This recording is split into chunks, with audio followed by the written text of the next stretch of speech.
So, Tony Stark. I've been wanting to do this one for a while, honestly. There's something about Tony Stark's story, the full arc of it, from start to finish, that I find myself thinking about at odd hours. Not in a stressed way, more in the way you think about a book you read years ago that you can't quite shake. The kind of story where, the further you get from it, the more you appreciate the shape of it. How it was put together. What it was actually saying underneath all the noise. And there is a lot of noise with Tony Stark. There are explosions and suits of armour and witty one-liners and world-ending stakes. It's easy to get caught up in the spectacle and miss the quieter stuff running underneath it. So that's what tonight is for, really. We're going to slow down and walk through the whole thing, the full lore of Tony Stark, from the very beginning to the very end. Every film, every major beat, every moment that I think deserves a bit more attention than it usually gets. If you're settling in for the night, this one should carry you nicely. It's a long story, genuinely long, and I'm going to take my time with it. No rush. There's no test at the end. And if you've never thought that hard about Tony Stark before, that's completely fine. This isn't really about having watched every film 10 times and memorised all the suit numbers. It's more about sitting with a character and thinking about what made him tick, what he was afraid of, what he was proud of, what it cost him to be who he was. There's one thing I want to say up front, just as a frame for everything that follows. Tony Stark's story is, at its heart, a circle. He starts it as a man who builds weapons. He ends it by building one last weapon, deploying it one final time, and dying in the process.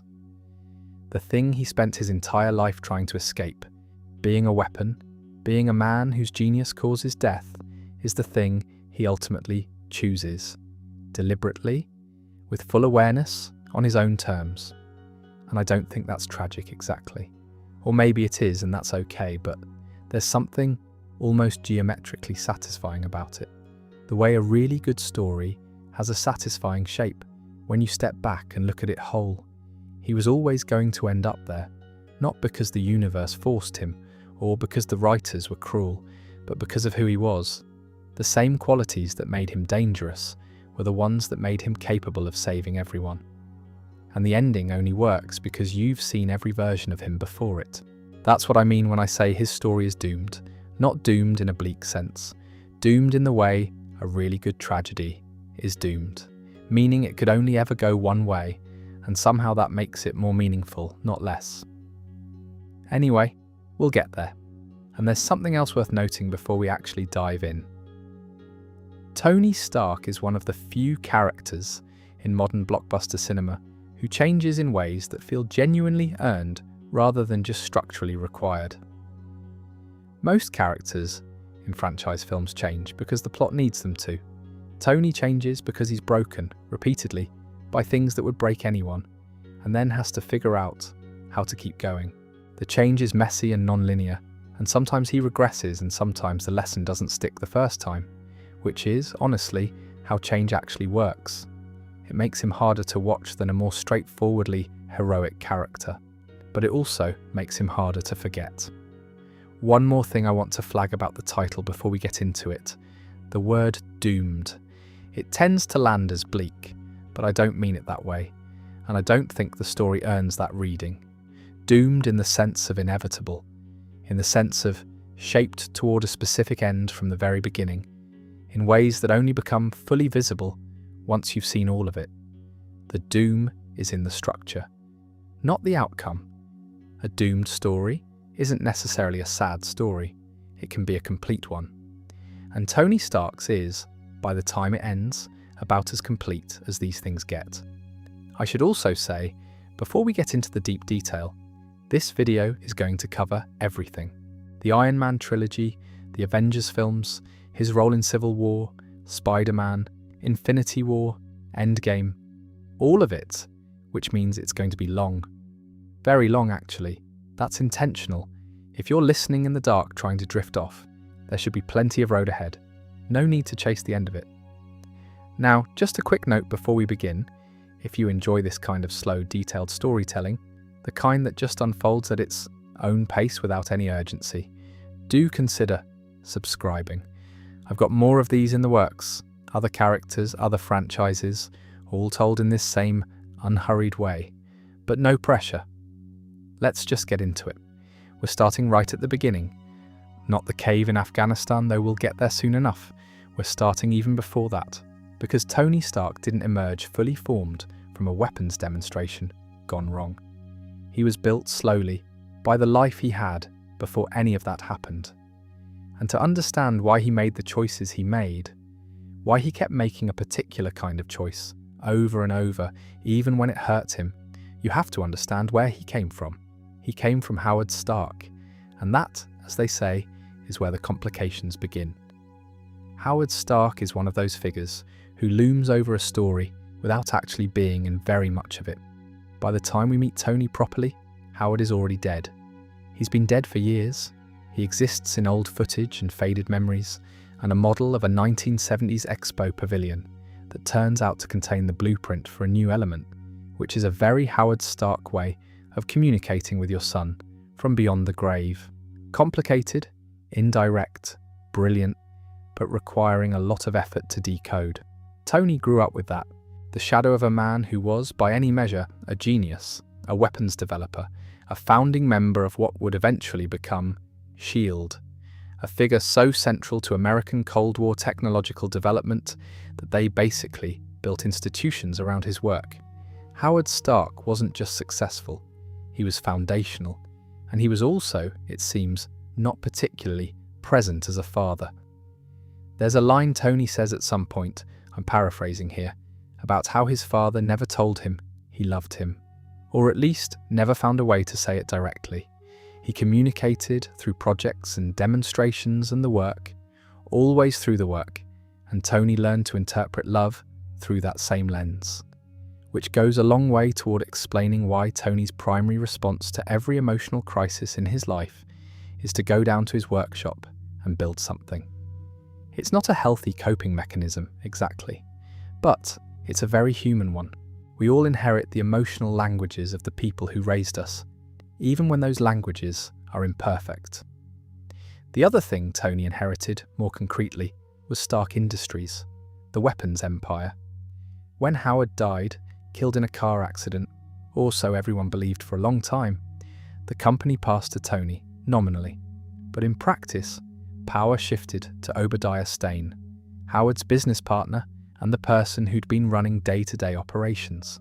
Stane was fine, in the way that someone who runs a successful weapons company in the 80s and 90s can be fine. He kept the lights on, he kept the contracts coming, he kept Tony at arm's length from anything that might complicate the business. And Tony, for his part, was not particularly difficult to manage. He was brilliant, genuinely, almost frighteningly brilliant.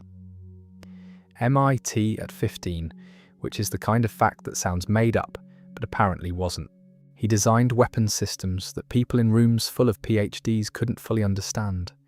He was also, by his own later admission, enormously arrogant, frequently drunk at important events, and fundamentally uninterested in the actual human consequences of the things he built.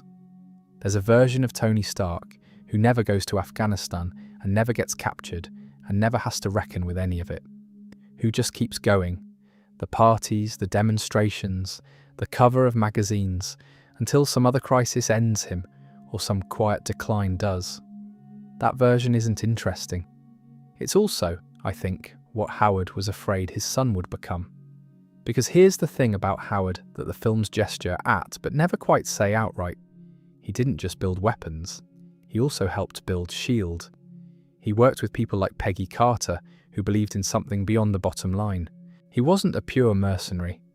There was an idealism in him somewhere, buried under the showmanship and the distance, and it never quite made it to Tony in any legible form.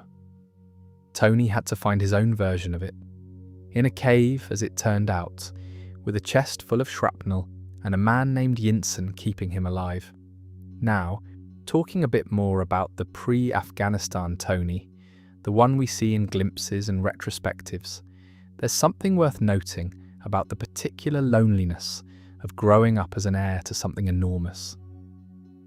Tony didn't just inherit money, he inherited a brand, a mythology.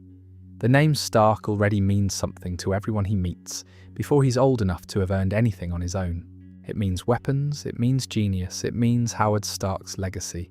And Tony has to carry all of that and also somehow be himself. The performance of confidence that people read as arrogance in his early years is partly that pressure externalized. If you grow up being told, explicitly and implicitly, that you carry something important, that the weight of what your family built is on your shoulders, you develop a persona around that weight. You learn to carry it with a certain swagger because the alternative is to be crushed by it. Tony chose swagger, probably the right call for a 15-year-old at MIT surrounded by adults twice his age. There's also Rhodey in this picture, even in the early years. James Rhodes was Tony's closest friend long before Iron Man, and there's something quietly significant about the fact that Tony's most durable friendship is with a soldier, a man with a code, who knows where the line is, who does what the job requires, and no more. Tony, who has never had that kind of clarity, orbits Rhodey the way you orbit someone whose certainty you can't quite manage yourself. Then Afghanistan happens, and the certainty becomes available, briefly, in a terrible form. Tony knows suddenly and without ambiguity that what he's been building has been killing people. That clarity isn't comfortable, but it's real. But we should note, before we get there, one more piece of the foundation, the car accident that killed Howard and Maria Stark. The official story was always that it was a crash, an accident, bad luck. And Tony lived with that story for decades, grieving his father the way you grieve someone whose death felt random, pointless, without meaning. The actual story was different, a great deal worse. A man sent by Hydra, a man who'd been turned into a weapon himself, found Howard Stark on a dark road and made sure the crash was not an accident at all. Tony would eventually find out. The finding out would break something in him, briefly, and nearly break something far more important. But that's a story for later. For now, the point is just this. Tony Stark came from a complicated inheritance, a brilliant, emotionally absent father, a weapons empire, a legacy of building things that killed people, dressed up in the language of security and progress, and a loneliness so thoroughly normalized that he probably wouldn't have been able to name it as loneliness until very late in his life. He was the most capable person in every room he walked into, and he was also, underneath all of it, a man who desperately wanted someone to tell him his work mattered. Not the weapons, him. That longing is what drives almost everything that follows. There's one more thing to establish about this pre-cave version of Tony that I think gets overlooked because the cave is so dramatic and so formative that it tends to consume all the oxygen in discussions of his backstory. Tony was, for all his failures of empathy and his personal excesses, genuinely brilliant in a way that wasn't just the films flattering their protagonist. The weapons systems Stark Industries produced were, by any technical measure, extraordinary. Tony understood physics and engineering at a level that put him well beyond any of his contemporaries, and he knew it, and he'd stopped finding that interesting because there was no one around him capable of challenging it. Genius without challenge is a particular kind of imprisonment, and Tony had been in it for years. In a different life, a life where Afghanistan doesn't happen, where the shrapnel and the cave and Yinsen's death don't redirect him, Tony's genius would probably have eventually destroyed him anyway. Not through malice, but through boredom, through the specific self-destruction of a person who's never been pushed to the edge of what they can do and has compensated by filling the space with performance. The cave takes that away. It strips him down to the most essential version of himself, a man with a chest full of shrapnel and 48 hours and a physics problem to solve, and discovers that the most essential version of Tony Stark is actually quite extraordinary. Not because he's spectacular in the cave, but because he's present in the cave in a way he's never been present anywhere. He builds the Mark I from scrap. He escapes. He walks into the desert, and for the first time in his adult life, Tony Stark has absolutely no idea what happens next. and instead of performing certainty about it, he just walks forward anyway. That's the beginning of who he becomes. Everything else is built on that. The film opens with Tony in a Humvee, riding through the Afghan desert, drinking from a bottle of something amber, making the soldiers around him deeply uncomfortable with jokes they're not sure they're allowed to laugh at. He's going to demonstrate the Jericho missile, a new weapons system. Devastating, precise, the kind of thing that ends conversations about deterrence rather than continuing them. The soldiers are nervous. Tony is not. Tony is never nervous. Or more accurately, Tony has so thoroughly built a persona of invulnerability around himself that nervousness isn't part of the performance. And then the convoy is ambushed. The next few minutes are brutal in the way that the MCU doesn't usually allow itself to be. Tony running through smoke, explosions going off around him, a Stark Industries missile, his design, his name on the casing, detonating close enough to fling shrapnel into his chest, multiple pieces, tearing through, landing close to his heart. He wakes up in a cave. There's a car battery attached to the electromagnet Yinsen has improvised into Tony's chest. Without it, the shrapnel moves inward. With it, he has time. Not a lot of time, and none of it comfortable, but time. Yinsen is remarkable. I want to spend a moment on him because he tends to get a bit lost in the story of Tony's transformation, which is strange because he is the transformation. He's a physicist, a man of genuine intellect and warmth, who had a wife and children and watched them killed in the violence that Tony's weapons enabled. He knows who Tony is. He knows what Tony built. And he still helps him, not because he's a saint who's forgiven everything, but because he believes people can become better than the worst of what they've done. That's a lot of faith to extend to someone who used to be a very comfortable arms dealer. Yinsen extends it anyway. The Ten Rings want the Jericho missile. Tony and Yinsen appear to be building it. They are not building it. They're building the Mark I, which is an almost comically ugly thing. A suit of armour, assembled from cave materials and old weapons and engineering instinct. It barely works. It's covered in mismatched metal and weighs a genuinely alarming amount, but it works enough. The escape is chaotic and violent.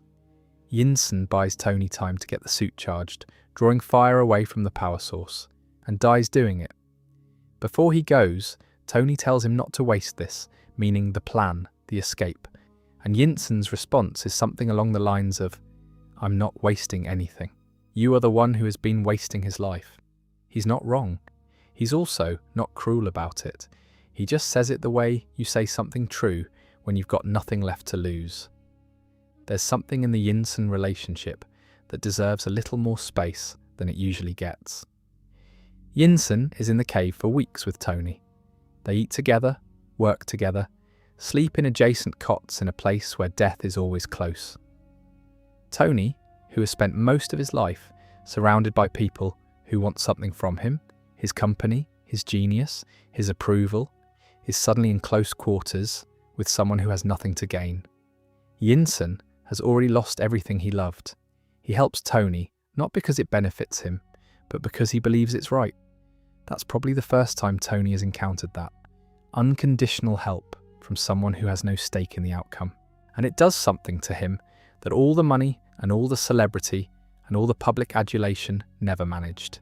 It makes him feel genuinely seen by another person. Yinsen knows who Tony is. He says so. He knows the Stark name, knows the weapons, knows the specific harm the missiles have done to people like him. He helps anyway. Not despite knowing all that, exactly. More like because of it.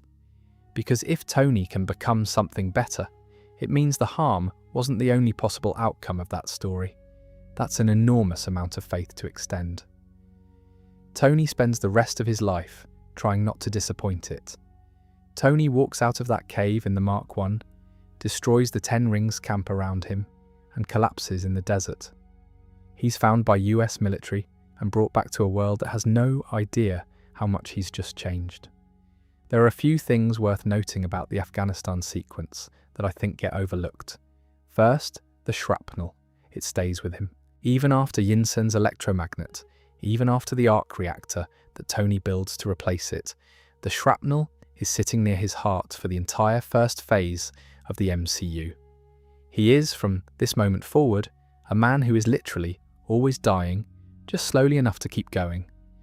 That physical precarity shapes his psychology in ways that run all the way through the story. He doesn't have the luxury of pretending he's invincible anymore.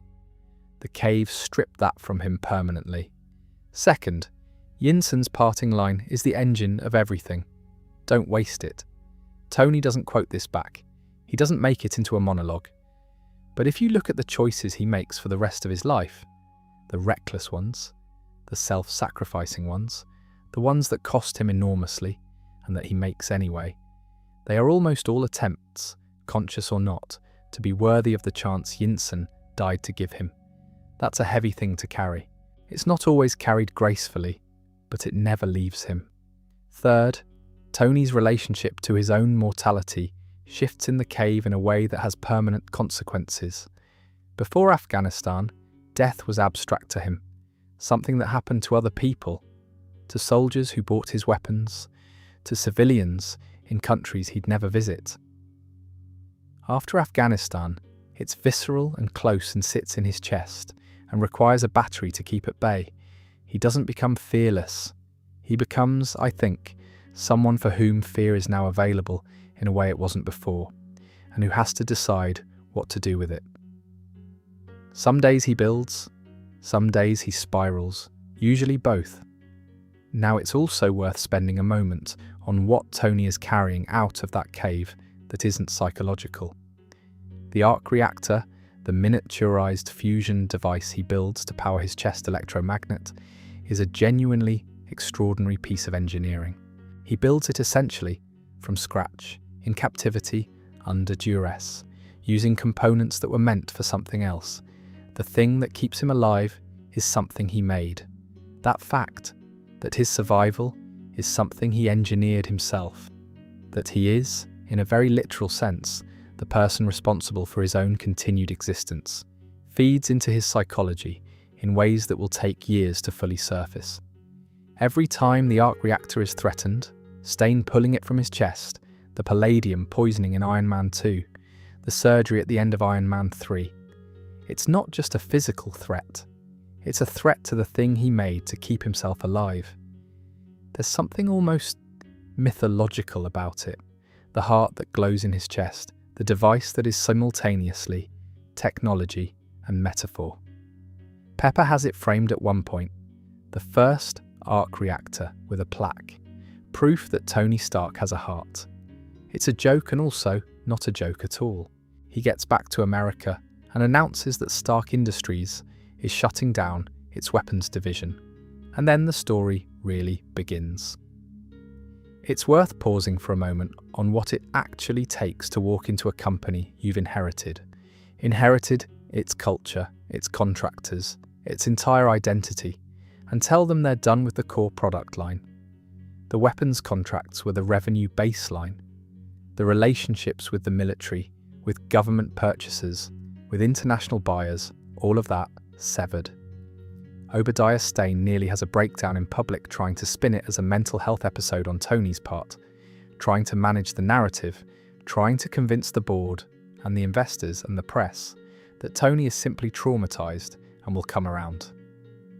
Tony does not come around. There's a stubbornness to this that I find genuinely admirable, separate from whether the specific business decision was correct or sustainable. He came back from a place where his own weapons were being used against him and against others, and he couldn't carry on as though that hadn't happened. Some people can, he couldn't. That inability to compartmentalize, which has caused him enormous problems throughout his life, is here doing something useful. It's forcing his integrity into alignment with his actions. Yinsen's line does that, the cave does that, but the stubbornness in the board meeting, the refusal to hedge or soften the announcement, that's Tony. Just Tony. Not redeemed by trauma Tony, but the baseline Tony. The one who doesn't back down from things once he's decided they're right. He goes home and builds. That's always what he does next. The press conference at the end of Iron Man is one of those moments that lands differently, depending on how you come to it. If you watched it in 2008, it was a shock. Superheroes didn't reveal their identities. That was the whole genre. The secret identity was load-bearing. And then Tony Stark walks up to a podium with a prepared statement that he immediately discards and just says it, "I am Iron Man." 4 words, casual, almost bored. Like he's reading off a grocery list. If you come to it later, knowing everything that follows, it lands differently again. Because it's not bravado exactly, or not only that, it's Tony choosing, one more time, to be accountable. To say, "I did this, I am this, you don't get to spin a story about it without me." He's been let off the hook his whole life. He's choosing not to be let off the hook anymore. Let's back up a bit though, because there's a lot of ground between the cave and that press conference. When Tony comes home from Afghanistan, the first thing he does, after demanding an American cheeseburger, which is a very Tony Stark priority, is announce that Stark Industries is ceasing all weapons manufacturing. The board is appalled. Obadiah Stane is furious in a way that he covers very well. Tony doesn't seem particularly concerned about either reaction. He's made the decision. He's moving on. What he moves on to is the workshop.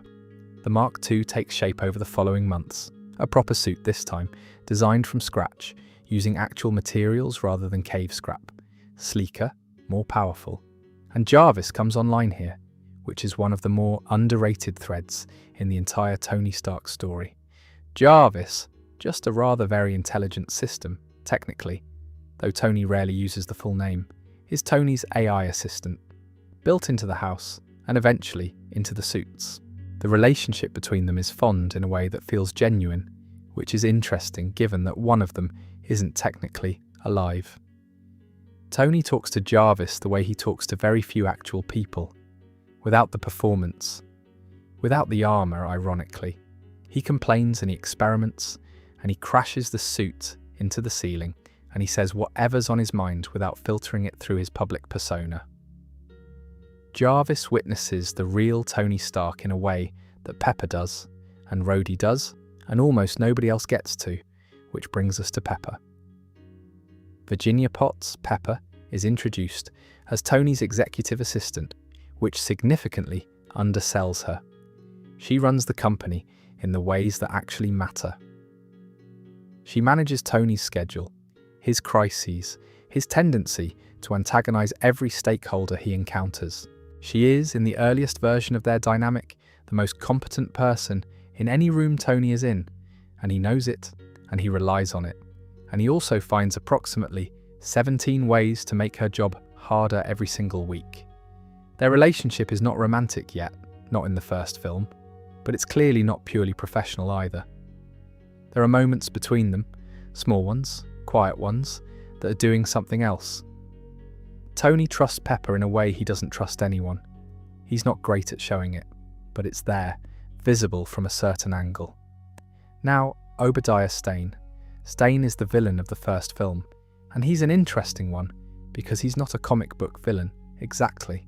He's a corporate villain, a man who made his peace with the moral reality of the weapons business a long time ago and genuinely cannot understand why Tony suddenly can't. He's not wrong that Tony is being disruptive and destabilizing and that the business will suffer. He's wrong about everything else. He ordered the 10 rings to kill Tony. He's been running parallel weapons deals for years. He's not a good man who got pushed too far. He was always this, and the comfortable life around him just made it easier to pretend otherwise.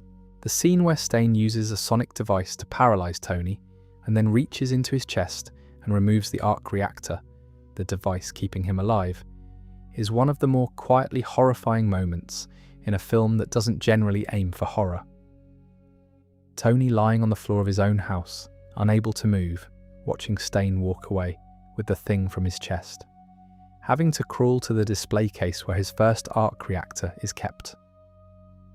Barely making it, nearly dying, not in a dramatic battle, but alone on his own floor, which is a very different kind of vulnerability. He survives. He fights Stane on the roof of Stark Tower in the Mark III, wins only barely, and then gives that press conference. One more thing about the first film that I think deserves mention: the post-credits scene with Nick Fury. It's brief, almost throwaway in terms of runtime, but it's doing enormous structural work. Fury walks into Tony's house uninvited, tells him he's aware of the Iron Man situation, and says there are others like him. An initiative. He uses the word Avengers. It's the first time the MCU announces that it is, in fact, a universe, rather than a single story. And Tony's reaction, surprised and then immediately interested, in the specific way that Tony gets interested in things that are bigger than what he currently understands, says a lot about where his head is. He wants the team. He doesn't know yet what wanting the team will cost. One small detail from the first film that I think deserves a mention, just because it's easy to breeze past: the scene where Tony, having built the Mark II and taken it up into the stratosphere, pushes too high, too fast, and the suit ices over, and the systems fail, and he falls.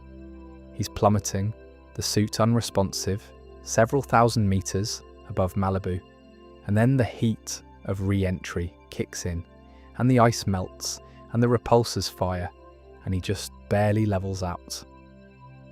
He goes back down to the workshop and makes a note, adjusts the altitude ceiling, adjusts the thermal management, moves on. There's something in that tiny sequence that captures the entire method. He takes it to the edge nearly kills him, he learns from it, and he goes further next time. It's not recklessness exactly, or not only recklessness. It's the specific relationship that someone has with their own capabilities when they've never found the limit yet. When every crisis has been survived. When the pattern says, push harder, survive, learn, repeat, the pattern will hold for a long time, right up until it doesn't. Iron Man 2 is, I think, the most underrated film in the Iron Man trilogy. It gets dismissed sometimes as a bridging film, a bit of connective tissue between the first film and the Avengers, and it is that, a little. But it's also doing something quite specific and quite uncomfortable. It's showing us Tony Stark at his worst. Not villain worst, just human worst. The version of him that's terrified and performing confidence so loudly that the performance starts to collapse around the edges. The setup is this: the palladium core of Tony's arc reactor is poisoning him. Every time he uses the suit, the toxicity in his blood increases. He has weeks, maybe less. He hasn't told anyone. Pepper doesn't know. Rhodey doesn't know.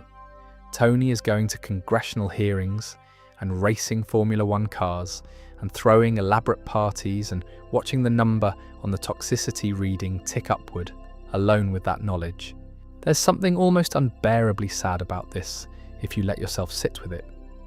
Here is a man who's been carrying shrapnel near his heart since Afghanistan, who has already lived with physical precarity for years, who is now watching a different kind of slow death announce itself in his own blood work. And his response is to get louder, more excessive, more aggressively himself. It's the specific way that some people respond to the awareness of their own mortality, not by becoming quiet and reflective, but by turning everything up. The Senate hearing is where we get to see what Tony is performing against. Senator Stern, who will eventually turn out to have Hydra connections, which adds a layer of retrospective irony, wants the Iron Man armour handed over to the military. He argues it's a matter of national security. Tony argues that the suit is essentially himself, that you can't separate the technology from the man, and also that nobody else could operate it safely. He's not wrong on any of these points. He's also being deeply difficult about it, but that's fairly standard Tony. Ivan Vanko arrives at the Monaco Grand Prix and complicates things considerably. Vanko is the son of Anton Vanko, a Russian scientist who worked with Howard Stark in the early days of arc reactor development, and who was subsequently deported back to the Soviet Union when the partnership soured.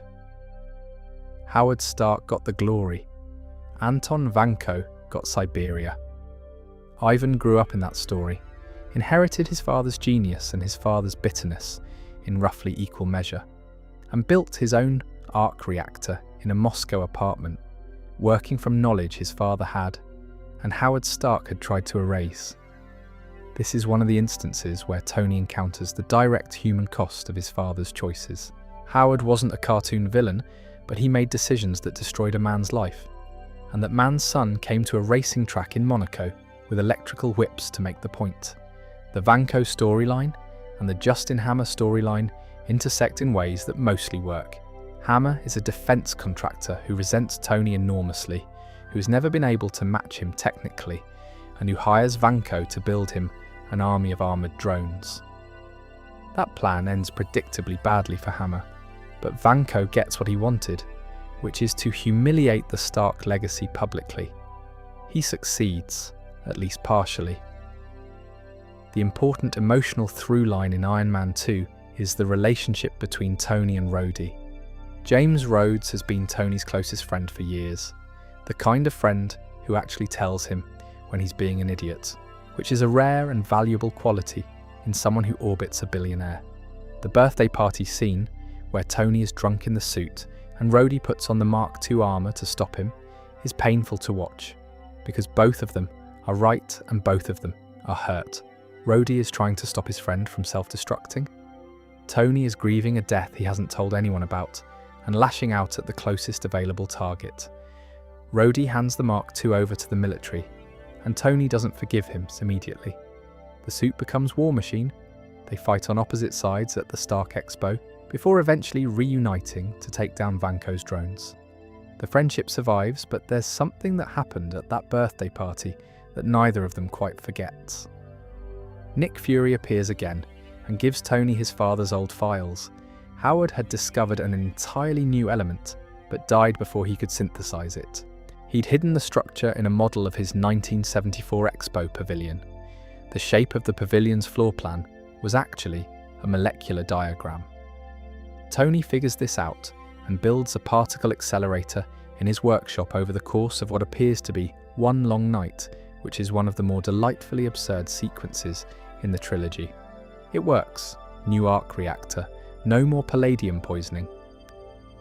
Tony survives the film. He also begins a proper romantic relationship with Pepper, which is a relief after 2 films of both of them being careful about it. There's a warmth to the scene where they finally just admit it, standing in the wreckage of the Stark Expo, surrounded by destroyed drones, which is perhaps not the most conventionally romantic setting, but very on brand for both of them. There's a recurring structural thing in Iron Man 2 that I find worth noting. Nearly every antagonist in the film is in some way a mirror of Tony. Ivan Vanko is what Tony might have been if he'd grown up in poverty rather than privilege, inheriting the same technical gift, but a parent destroyed by the system rather than celebrated by it. Justin Hammer is what Tony might have been if the genius had been just slightly less than it actually is. A man performing capability he doesn't fully possess, overcompensating with showmanship, deeply aware of the gap between what he is and what he's pretending to be. The defeats of both feel less like triumphs and more like close calls, like Tony narrowly escaping 2 different versions of himself. The film ends on a reasonably hopeful note. The threat is contained, Tony is not dying, Rhodey is grudgingly back in the fold. Something worked out.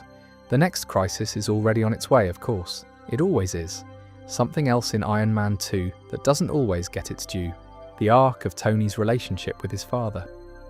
Not the emotional arc, we'll get to the full version of that much later in the story, but the intellectual one. Fury gives Tony Howard's old research files, and Tony goes through them, and you can see him recalibrate in real time. Howard Stark wasn't just a weapons manufacturer. He was a man who saw further than anyone knew. The new element embedded in the Expo model is proof that Howard was working on clean energy, on something beyond weapons, decades before Tony turned Stark Industries in that direction. Tony always assumed he was building something entirely separate from his father's legacy. It turns out he was completing it. That's a quiet grace note in a film full of louder things, and it sets up the conversation Tony will eventually have with Howard in 1970, in a hallway in New Jersey, when Tony finally gets to tell him something neither of them was ever able to say when it mattered. But that's a long way from here. For now, Tony lives. New element in his chest, Pepper officially at his side, Rhodes back in the fold wearing armour that's now been painted red, white and blue by the United States military. Things are relative to where they were. Okay, The Avengers is the film where Tony Stark learns that he does not work well with others, and then does anyway, and almost dies doing it. This is also the film that establishes the MCU's central dramatic premise at its broadest, that a group of wildly incompatible people can, under sufficient pressure, become something greater than the sum of their parts. That's not a subtle message, but the film earns it by actually showing the incompatibility first, taking it seriously, letting the characters be genuinely difficult with each other for long enough that the eventual cooperation feels hard-won rather than inevitable. Tony is, in some ways, the most difficult to integrate into a team, not because he's the least capable.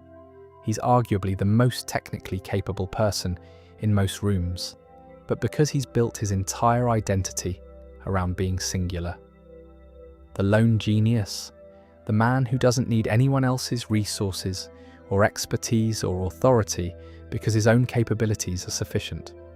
Putting him in a room with Thor, who is literally a god, and treats Tony's technology as mildly impressive at best. With Steve, who represents an entire philosophy of duty and chain of command that Tony finds actively irritating. With Natasha, who is clearly running calculations about him that he can't fully read. All of that friction is real, and it's the film doing honest character work before it lets the triumph happen.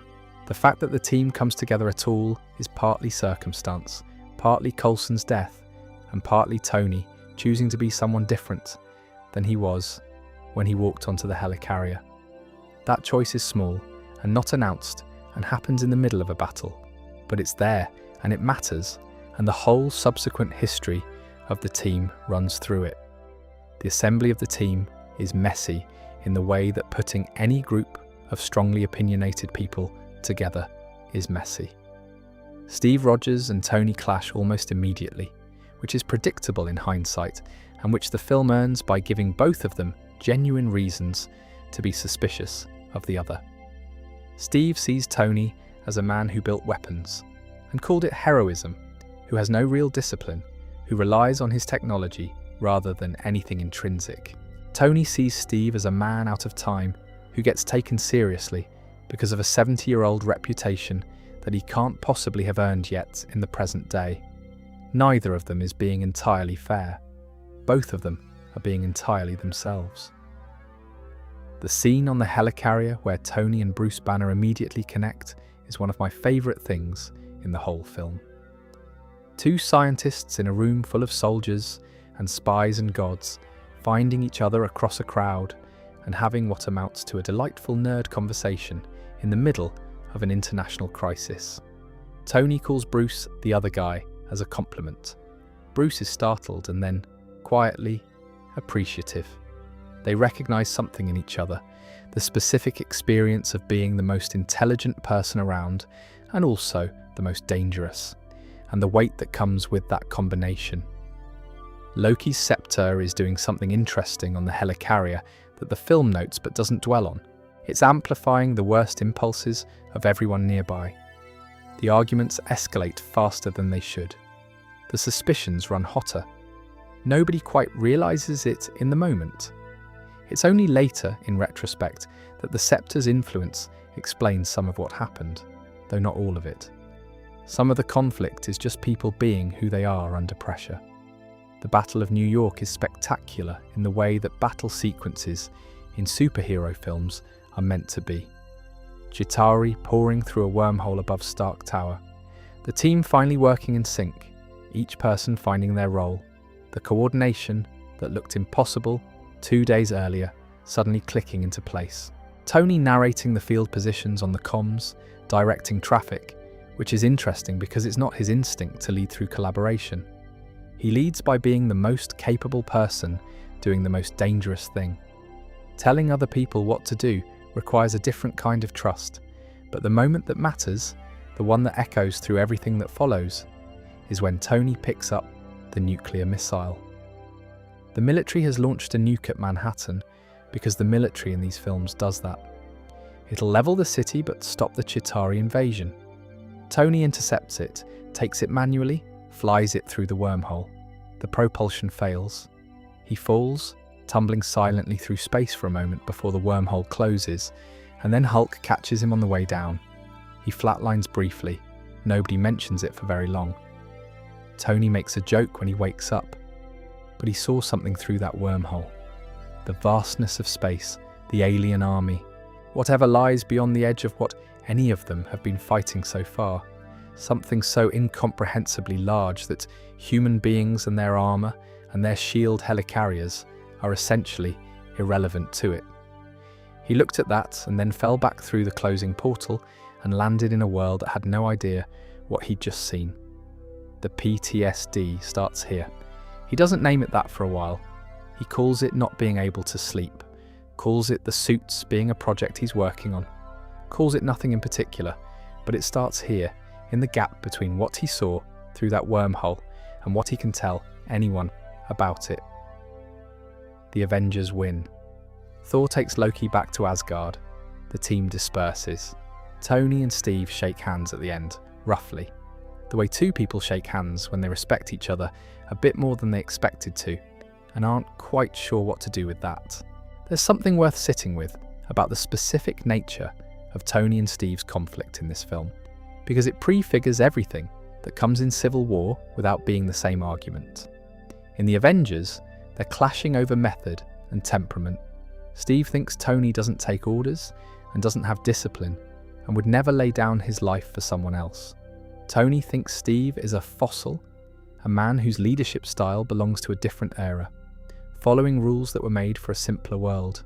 And then Tony does exactly the thing Steve said he wouldn't, takes the missile through the wormhole, knowing the suit is going to lose power, knowing there's a real chance he doesn't come back.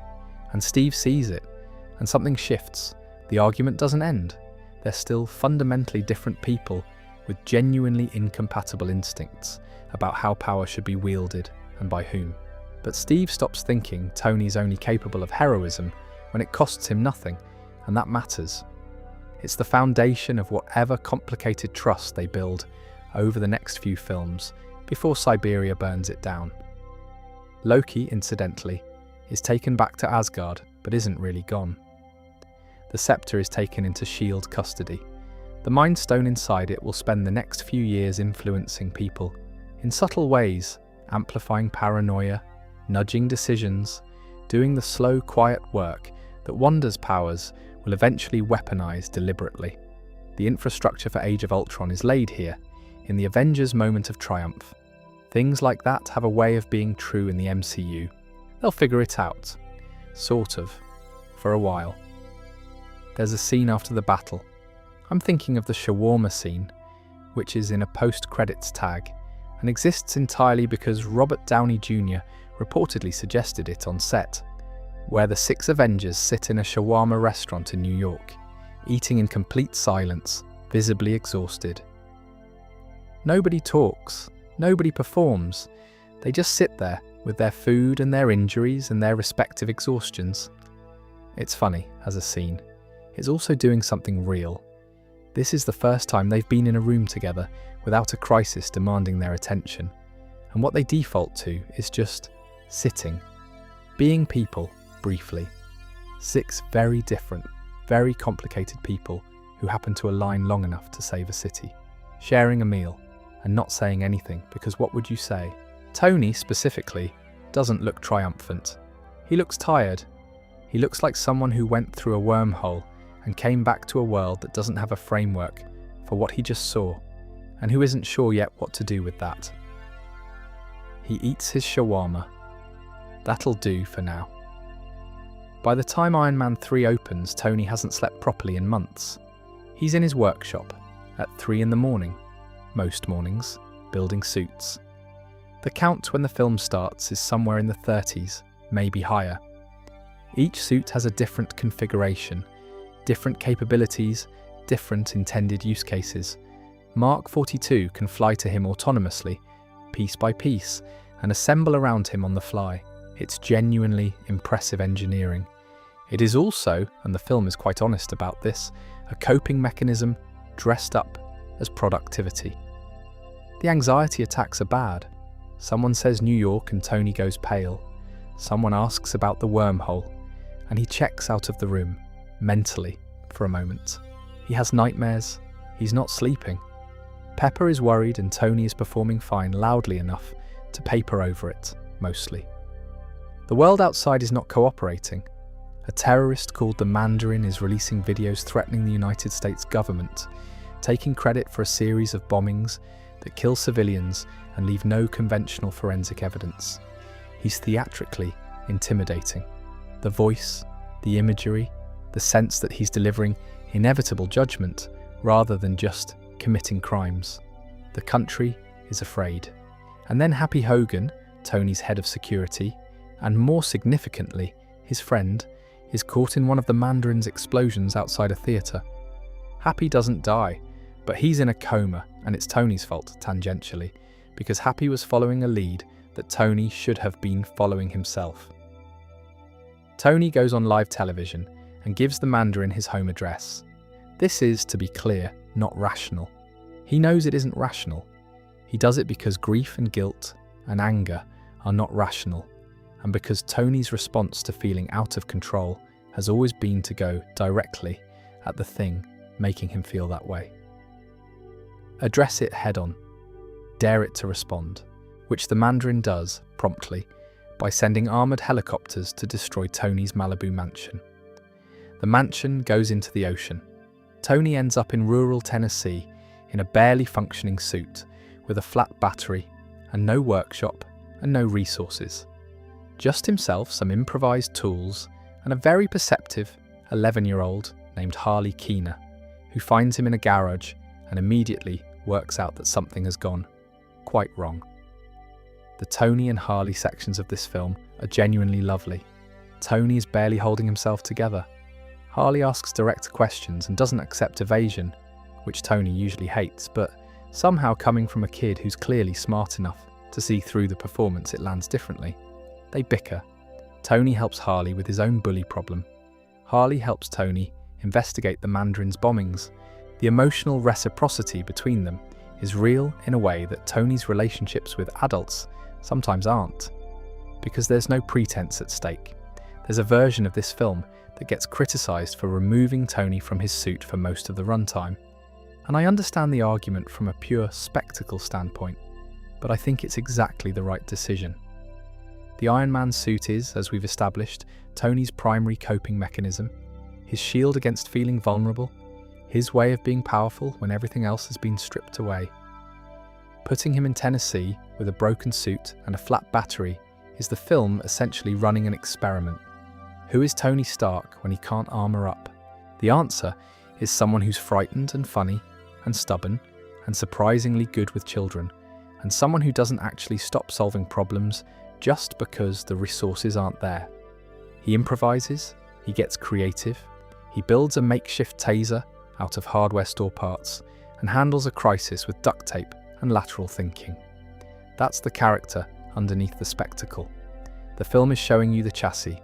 The Mandarin reveal deserves a bit more space than it sometimes gets in retrospect. Trevor Slattery, the actor playing the Mandarin, is a fairly sharp piece of satire about how terrorism is sometimes curated for maximum psychological effect rather than ideological coherence. The Mandarin isn't a terrorist. He's a performance of a terrorist, carefully designed by Killian to channel fear in a particular direction, while the actual damage gets done elsewhere. The theatricality is the point. The symbol is constructed to be more frightening than any specific person could be, because a symbol can't be captured or negotiated with. Tony, who has spent most of his life understanding that image and reality are different things, who has managed both his own public persona and Stark Industries brand with considerable sophistication, should probably have spotted this sooner. The fact that he doesn't, for a while, says something about how much his trauma has narrowed his field of vision. When you're frightened, pattern recognition deteriorates. Tony is very frightened in this film, even though he's performing the opposite. Aldrich Killian, the real villain, is in some ways Tony's most personal antagonist across all three films. He's not trying to take over the world or acquire power for its own sake. He wants Tony Stark specifically to understand what it feels like to be dismissed, to be made to feel small by someone who didn't even remember doing it. That 1999 party is 20 minutes of Killian's life that Tony has forgotten entirely. It's 15 years of obsession for Killian. There's something a bit uncomfortable about that, about how much damage can radiate outward from a moment of thoughtless cruelty, from a person being treated as unimportant by someone with too much power and too little attention to spare. Tony didn't mean to make an enemy. He was just careless. And carelessness at scale has consequences that extend further than any individual action. That's a quiet theme in his story, and Iron Man 3 is where it becomes explicit. Killian's revenge plan is elaborate, and once you understand it, rather personal. Tony was dismissive and cruel to him at that party, forgot about him entirely, and then went on to become the most famous person on the planet. Killian spent the years building AM and Extremis, and eventually the Mandarin persona, with the specific goal of dismantling Tony Stark's sense of safety piece by piece. As villains go, he's more comprehensible than most. He doesn't want to rule the world. He wants Tony Stark to understand what it felt like to be left standing on a rooftop, waiting for someone who was never coming back. The oil rig finale is chaos, in the good way. Pepper, infected with Extremis and initially dying from it, turns out not to be dying from it. She's adapting, which makes her considerably more dangerous than anyone expected. She defeats Killian in a way Tony couldn't quite manage. Tony deploys all 42 suits remotely, in what he calls the House Party Protocol, and watches them get destroyed one by one, and then makes a decision. He has surgery to remove the shrapnel. He destroys all the remaining suits, clean slate protocol, everything. And he says, "I am Iron Man," one more time, quietly, to himself essentially, in a voiceover. And this time, the sentence means something entirely different. Not a declaration to the world, not defiance, more like arriving somewhere. Understanding that the suit was never the point. He is the point. The suit was just what he needed until he could believe that. He's not done being Iron Man, as it turns out. The suits come back. The world needs them. But he carries something out of this film that he didn't have before. Some fractured version of peace with himself. It doesn't last, because the next film will break something else. But it was real while it lasted. And there's something worth saying about what the clean slate protocol actually represents. Because I think it tends to get read as a grand gesture. Tony dramatically destroying all his suits, when it's actually something quieter than that. He's not throwing everything away. He's not giving up. He's letting go of the specific version of Iron Man that was born from trauma and anxiety and the compulsive need to solve for every worst case. He still has the capability. He still knows how to build the suits. He'll build more, but he's choosing to build from a different place, from choice rather than compulsion. That's the difference Iron Man 3 is trying to draw. Not between suited and unsuit, not between powerful and powerless, but between building from fear and building from something more considered. He's not there yet fully. He won't be for a while, but the intention is set, and intention turns out to matter. The arc reactor comes out of his chest and lands in Pepper's hands. It used to mean, I'm keeping myself alive, because someone has to. Now it means something else. Something about choosing to be present rather than just being defended. The specific thing Iron Man 3 does that I think deserves credit is it takes Tony Stark, the spectacle, the armour, the wit, the billion-dollar infrastructure, and removes all of it. Strands him in a shed in Tennessee with a broken suit and no access to any of the things that usually define him, and asks, who is he without any of that? And the answer is, still him. Annoying and brilliant, and unable to stop solving the problem in front of him, and deeply, quietly caring about the people he lets get close. Harley's important in this specific way. Tony talks to Harley more honestly than he talks to most adults, in part because he's not performing for a kid, and in part because Harley doesn't let him get away with the performance. When Tony has an anxiety attack in the garage, Harley watches it happen, doesn't panic, and when it's over, asks what it was. Tony says nothing. Harley says, "It didn't look like nothing," and Tony, after a pause, admits, "It wasn't nothing." That exchange takes about 40 seconds. It's one of the better things in the trilogy. The Age of Ultron opens with the Avengers at what is, functionally, their peak. They're raiding a Hydra base in Sokovia together, coordinated, capable, apparently having worked out most of the friction from the first film. The opening sequence is one long continuous action beat, and it's genuinely good, everyone finding their place, the teamwork landing. They recover Loki's scepter, which Hydra has been studying. They bring it back to Stark Tower for analysis.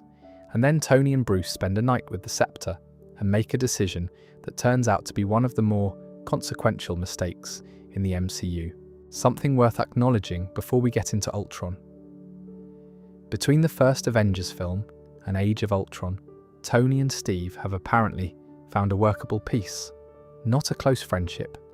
They're still too different for that. Their worldviews still pull in incompatible directions on too many things, but a functional respect. They've been working together. The team has been operating, and there's a warmth in the Sokovia raid sequence that suggests something real has developed. Not just tolerance of each other, but actual regard.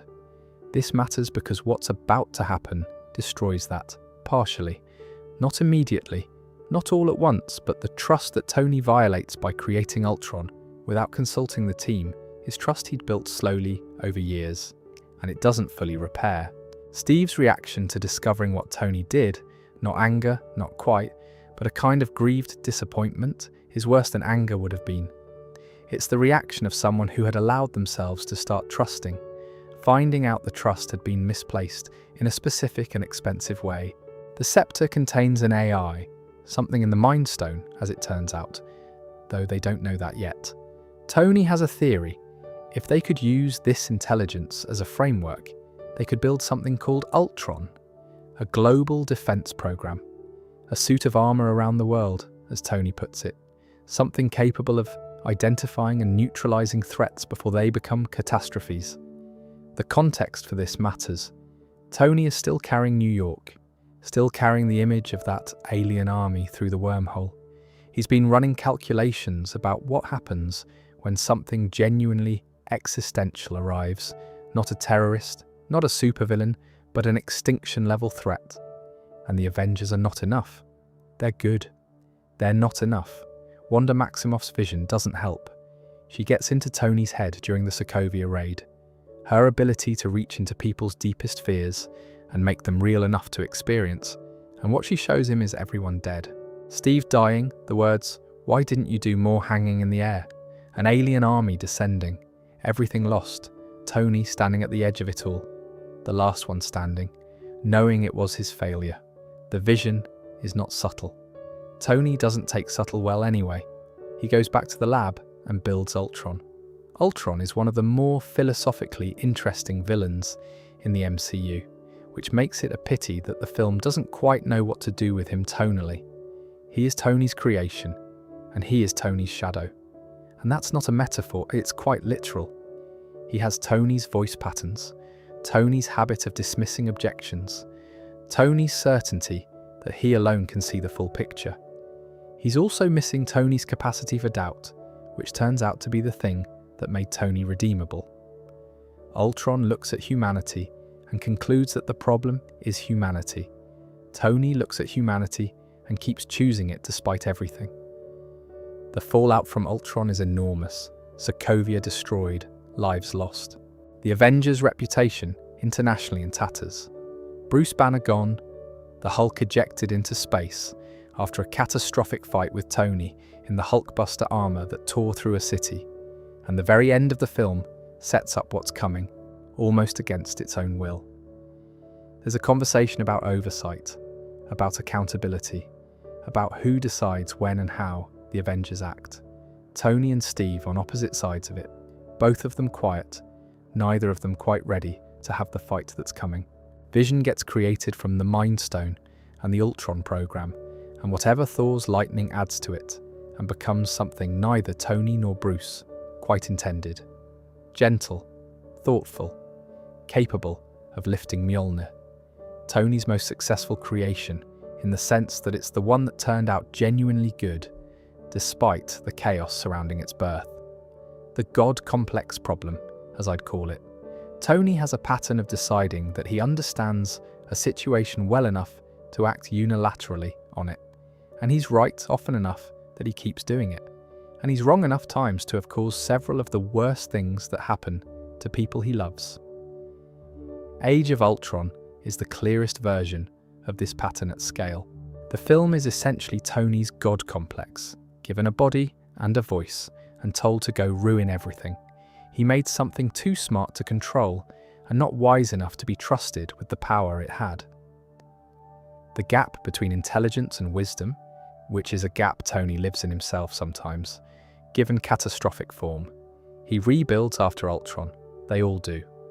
But the world has noticed the pattern now, even if Tony hasn't quite finished learning from it.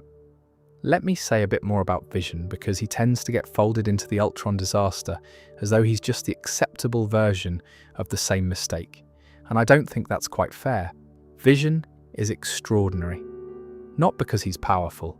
He is enormously capable of lifting Mjolnir in the same scene he's introduced, which the other Avengers respond to with a kind of awed silence. But because he's genuinely good, in a way that Tony's creations usually aren't. He's thoughtful, he's gentle, he's curious about his own existence in a way that feels earned rather than programmed. When the question of whether to trust him comes up, Thor settles it by handing him Mjolnir to carry, and everyone in the room understands what that means. Tony didn't mean to make Vision, exactly. Vision emerged from the wreckage of the Ultron project, from the Mind Stone and Bruce's contributions, and Thor's lightning and the chaos of a terrible night in the lab when half the team thought Tony had gone too far. Tony had gone too far, and somehow, from that overreach, something genuinely remarkable was created. It doesn't redeem the Ultron disaster, but it's an interesting data point about Tony's relationship with unintended consequences. He creates catastrophes and also, occasionally, miracles, and he can't always predict which it'll be in advance. The other thing Age of Ultron does is introduce Wanda Maximoff in a way that threads quietly into everything that follows. She gets into Tony's head and shows him the vision, the dead Avengers, the alien army, Steve's last words, and that vision calcifies his worst instincts. He doesn't heal from it between films, he carries it into Ultron, into Civil War, into Endgame. Wanda doesn't mean to break something in Tony, she's trying to paralyze him, to stop the Avengers from dismantling the Hydra base. But she finds the wound that's been there since New York, and she tears it open, and Tony bleeds out in slow motion across the next several years, which is an odd sort of debt given that by Infinity War, Tony will be fighting to protect the same universe Wanda was trying to disrupt. The MCU is full of these tangled ethical threads. Nobody's hands are clean, everyone's doing their best, and their best is frequently inadequate. Something worth noting about the Hulkbuster fight, which tends to get discussed mostly in terms of the visual spectacle. What Tony's doing in that sequence is trying to contain a friend. Bruce Banner has been compromised by Wanda's manipulation and is tearing through a city as the Hulk, out of control. Tony gets in the Hulkbuster and tries to stop him, using the armor to minimize the damage rather than maximize the force. It works eventually. What it costs Bruce, the public exposure, the return of everything he'd been afraid of, is enormous. The right call in the moment sometimes has costs that extend well beyond the moment. That's a recurring feature of being Tony Stark. Civil War is a film about a lot of things. The ethics of oversight, the question of who watches the powerful, the specific way that grief can make otherwise thoughtful people do harmful things. But at its core, it's a film about Tony Stark and Steve Rogers, two men who fundamentally disagree about something important, who care about each other, and who destroy their friendship over it. The inciting document is the Sokovia Accords, an international agreement requiring the Avengers to operate under UN oversight, to get authorization before acting, to be accountable to a body larger than themselves. 117 countries have signed on. What's interesting about Tony's position here is that it represents a genuine evolution rather than a reversal. In Iron Man 2, he's in a Senate hearing arguing that no oversight body could be trusted with the technology, that he alone was the appropriate guardian of Iron Man. He was objectively right at the time. The government wanted the suit for military use, and that would have been a catastrophic misuse. But Tony extrapolated from that specific situation to a general principle. He doesn't answer to institutions. He makes his own calls. The Sokovia Accords represent Tony reconsidering that general principle, not because the government has become trustworthy, he's too smart to think that, but because the alternative, which is a group of enormously powerful people operating with zero accountability, has demonstrably caused harm. He caused harm. Ultron, specifically, is the reason Tony signs. Not the woman with the photograph, not the political pressure, not Pepper encouraging him. Ultron. Because Tony built something unaccountable, and it destroyed a city. So he signs the Accords knowing they're imperfect, knowing the oversight structure is flawed, because the flawed structure seems better to him than the previous arrangement, which was no structure at all. That's a genuinely mature position. It's also not the one Steve reaches, and neither of them is entirely wrong. The context for why this is happening is Tony's fault, materially. Sokovia. The Ultron situation. The trail of destroyed cities and civilian casualties that follows the Avengers. A woman corners Tony after a conference and shows him a photo of her son, who died in Sokovia. He was 26. He wanted to be an engineer. Tony stands there and takes it without flinching, and then signs the Accords. Steve doesn't sign. Steve's reasons are coherent and not wrong. Oversight can be compromised, has been compromised. Hydra embedded inside S.H.I.E.L.D. for decades after all. And the moment you require authorization is the moment you can be blocked from acting when action is most needed.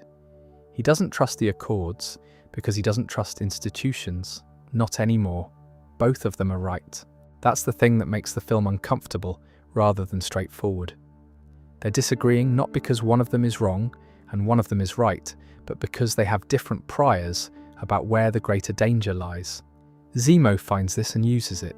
Helmut Zemo lost his family in Sokovia, not to a villain, to the Avengers, to the collateral damage of their fight with Ultron.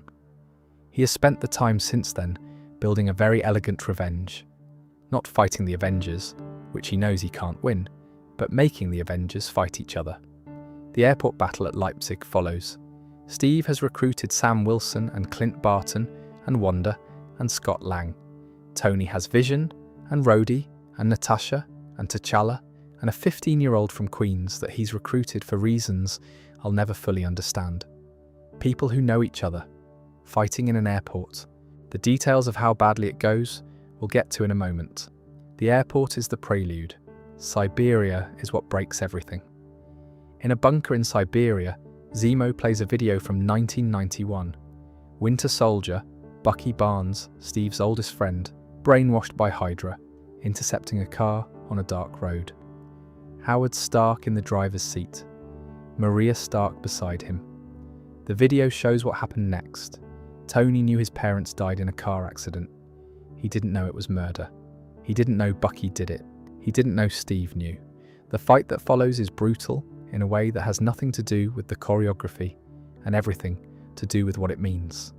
Tony attacking Bucky out of grief and rage. Steve defending Bucky because Bucky wasn't in control and because he still believes in his friend. Tony unable to hear any of that right now. Steve eventually disabling Tony's armor, placing the shield on the ground and walking away. That's Tony's lowest point, I think. Not because he lost the fight, because he came to that bunker with some part of himself still hoping they could work it out, and walked out of it alone. He retreats, Rhodey is in rehabilitation. Steve is gone. The Avengers as they existed are effectively dissolved. Tony has the compound, and the suits, and the official sanctions of the Accords, and none of the things that actually mattered. The note Steve sends, with a phone, and the offer of help if Tony ever needs it, Tony doesn't use it for a long time. He stares at it probably. He doesn't throw it away. There's a layer to the Civil War story that doesn't always get discussed, which is what Zemo's plan reveals about the Avengers as a group. Zemo doesn't beat them. He can't beat them, not directly. Instead, he looks at the structure of their relationships, their loyalties, their histories, their specific vulnerabilities, and finds the exact fault line and presses on it. He's essentially an engineer of collapse. The same impulse that builds something can be applied to taking it apart, if you understand the structure well enough. The parallel to Tony isn't subtle. Tony is also someone who solves problems by understanding the structure of things and then acting on that understanding. Zemo just applies the method to human relationships instead of physics problems, which is, if anything, more precise. I want to spend a moment on the airport sequence because it gets framed primarily as spectacular action, which it is, and the emotional weight sometimes gets lost. These people are not strangers. Sam, Wilson and Tony have been comrades. Clint came out of retirement for Steve.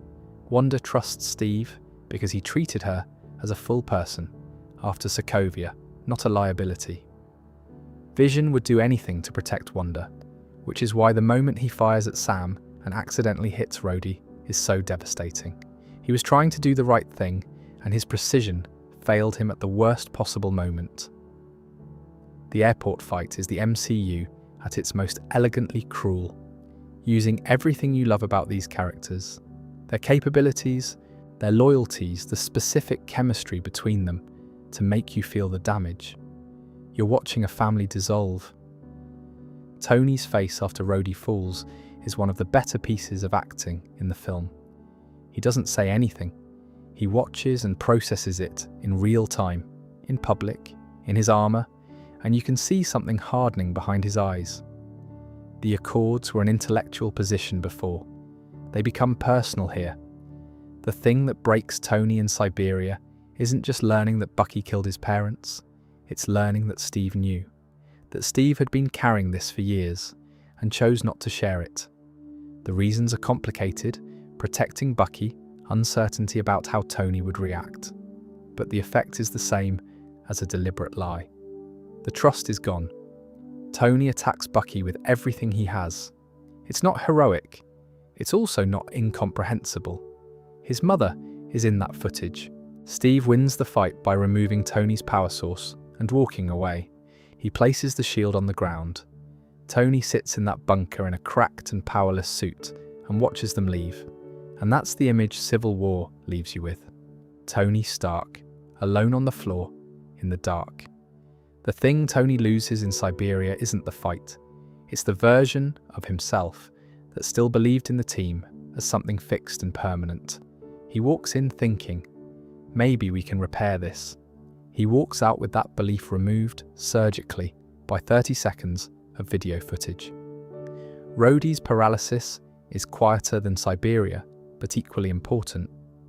Rhodes is Tony's oldest friend in the MCU. They've known each other since MIT, and watching him fall from the sky and not being able to stop it is the kind of thing that marks you. Tony engineers and funds Rhodey's rehabilitation.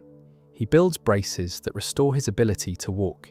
He does the engineering instead of sitting with the grief because that's what Tony does. But the grief is there, underneath the engineering, running parallel to it. He keeps moving. That's the only thing he knows how to do.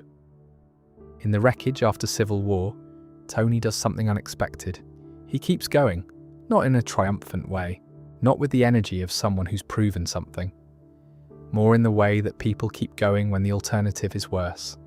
Getting up in the morning, doing the work, finding something worth doing with the time. One of the things he finds worth doing is Peter Parker. Tony recruited Peter for the airport fight in Civil War, which retrospectively seems like it might have been an impulsive decision, because Peter is 15 and the fight involved several people capable of levelling buildings. But something happened when Tony was in Queens watching the kid web swing around his bedroom in a homemade suit. He saw something in Peter that he recognised, the genuine love of the work. The building things not for power or profit, but because you can't stop thinking about how they could be better. The complete absence of cynicism. The mentorship in Homecoming is prickly, inconsistent, and real. Tony tells Peter to stand down, and Peter doesn't. Tony confiscates the suit, and Peter is devastated. There's a scene on a ferry where Tony arrives to prevent a disaster Peter's caused, and then spends 4 minutes being furious at him for acting without authorization, which would be more pointed if Tony hadn't done exactly that for several films running. The hypocrisy is visible to Tony. I think he knows at some level that he's doing what Howard did, hovering at a distance, communicating love through correction, withholding the warmth because the withholding feels like protection. He doesn't have a better model to work from. He's trying to invent the mentorship as he goes, without a template, which is Tony's approach to most things, and which produces results that are simultaneously flawed and genuinely caring. The ferry scene is worth dwelling on. Tony arrives and saves the ferry, and is angry, and underneath the anger is terror, because Peter could have died, specifically and viscerally died in a way Tony would have been responsible for, having given a 15-year-old a weapon and a suit and a loose set of instructions and then left him to manage. The anger is guilt in a suit of its own. When Tony takes the suit away and tells Peter he's not ready, it's the cruelest kindness in the film. And when Peter subsequently does the right thing, faces tombs without the suit, resourcefully, determinedly, and wins, Tony's response is to offer him the Avengers spot, which Peter declines, which again is genuinely touching. Tony offering what he has to give, Peter declining what he doesn't yet need, neither of them making a big deal of the exchange. The engagement to Pepper and then Morgan represent Tony finally choosing the future rather than bracing against it. He's been a man who lives in anticipatory grief for most of his adult life, expecting the worst, preparing for it, spending enormous amounts of energy on scenarios that haven't happened yet. The lake house is the first time he really lets himself inhabit the present. The peanut butter sandwiches, the boat at the end of the dock, Morgan saying she loves him 3,000, which is the biggest number she can think of, which is, the person who wrote that exchange knew exactly what they were doing. Tony is happy at the lake house, in a way he's never been happy before. Simply, ordinarily, without performance. And the tragedy isn't that it ends, it's that it ends because Tony is, at core, someone who cannot look away when the worst case is coming, and the worst case arrives. Now, one thing the Homecoming relationship with Peter establishes that matters for later. Tony says to Peter, when taking the suit, if you're nothing without the suit, then you shouldn't have it. It's meant as a lesson for a reckless teenager. It's also something Tony has clearly said to himself in darker moments. The relationship between a person and the armour they build around themselves, literal or otherwise, is the recurring question of Tony's whole arc. He asks it of Peter. Peter eventually answers it better than Tony did. That's how it should work with mentors and the people they mentor. She is, by any measure, the best thing that ever happened to him, and the worst thing about what comes next. This is the version of Tony that's easy to forget exists because it doesn't last long and the films move quickly past it. He and Pepper and Morgan, Small Life on the Water, Tony teaching Morgan about engineering in a quiet workshop that isn't the massive Malibu facility, but is good. Good enough. He makes her peanut butter sandwiches. He tucks her in. He is, it seems, a genuinely present father in a way his own father wasn't. He broke the cycle, quietly, without announcing it. Doctor Strange shows up during this period with the news that something is coming from space. A threat. The Infinity Stones. Someone called Thanos. This visit happens on a walk. Tony and Pepper out near the lake. The kind of ordinary domestic scene that would have seemed surrealistic to the Tony Stark of Iron Man one. And there's something in the setting that makes the news land differently than it would in a lab or a conference room. Strange arriving in his full Sorcerer Supreme regalia at the edge of a quiet suburban property to tell a man fishing with his daughter that the universe is ending is a tonal collision the film handles better than it has any right to. Tony receives it in the specific way he receives all confirmation of his worst fears, without surprise. He already knew this was coming. He's been dreaming about it for years. Strange is just putting a name on the shape Tony has been running from. Tony has been dreaming about this, specifically, literally, having nightmares about a space invasion since New York.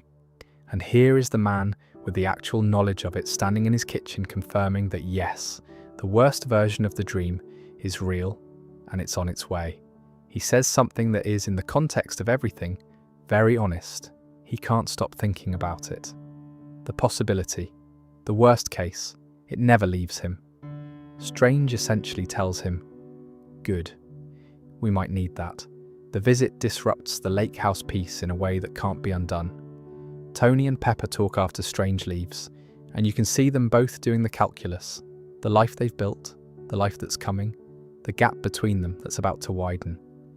Pepper has been living with Tony's inability to fully let go of the worst case for years. She understands it, but understanding something and being at peace with it are different things. The conversation ends without resolution because there isn't one. The world is going to ask Tony Stark for something enormous, and Tony Stark is going to say yes to it, and both of them know it. And here's the thing, Tony has been living with the worst case scenario version of the universe since the wormhole, since whatever he saw in those few seconds of space before he fell back through. 5 years of building a quiet life, and the worst case was always in the peripheral vision. Never gone. He's been happy at the lake house in the way that someone is happy who is also always slightly braced. Strange leaving Tony alive, whatever that means, whatever the 1 in 14 million calculation actually required. It required Tony to still be there when the worst case arrived. Required him to have the life at the lake house, the marriage, the daughter, so that he had something to lose that mattered. So that the choice in Endgame cost something real. I don't know if that's comforting or deeply uncomfortable. Probably both. Tony teaches Morgan about engineering the way other parents teach their kids about their work. Casually, in small increments. Probably in ways that seem like play but are actually something else. She has a plastic helmet she likes to wear. She asks him questions he doesn't always know how to answer. She is, by any measure, the best thing that ever happened to him, and the worst thing about what comes next. There's a version of the Infinity War story where things go differently. Strange sees 14 million possible futures, and only one ending with them winning, which means 14 million minus one go the other way. That's the version where Tony and the others stop Thanos before the snap, where nobody turns to dust, where it ends here, on Titan, in the ruins of an ancient civilization, with the gauntlet off Thanos' hand and the future still intact. They almost get there. The New York sequence before Titan, Tony and Strange and Wong dealing with the Q-ship arrival, establishes that Tony's nanotech armor is now deeply integrated with his biology. The suit lives in a chest device and deploys around him fluidly, able to repair itself and adapt in real time. It's the most advanced thing he's ever built. It's also, as Thanos' attack demonstrates quite quickly, not enough. There's something that happens in the New York sequence that I always find quietly significant. Tony and Steve haven't spoken in 2 years at this point, since Civil War. They have an estrangement between them that's unresolved and unaddressed. And yet when the Q-ship arrives and the world needs saving, Tony doesn't think about that. He goes, he always goes. The private grief doesn't cancel the public obligation. That's very Tony Stark. It also sets up something important for Endgame. When Tony eventually calls Steve 5 years later with the time travel solution, the call works because both of them already demonstrated, without speaking, that the other thing, the injury, the broken trust, the bunker in Siberia, doesn't cancel what they are to each other. They showed it in action, separately, before they ever had to say it.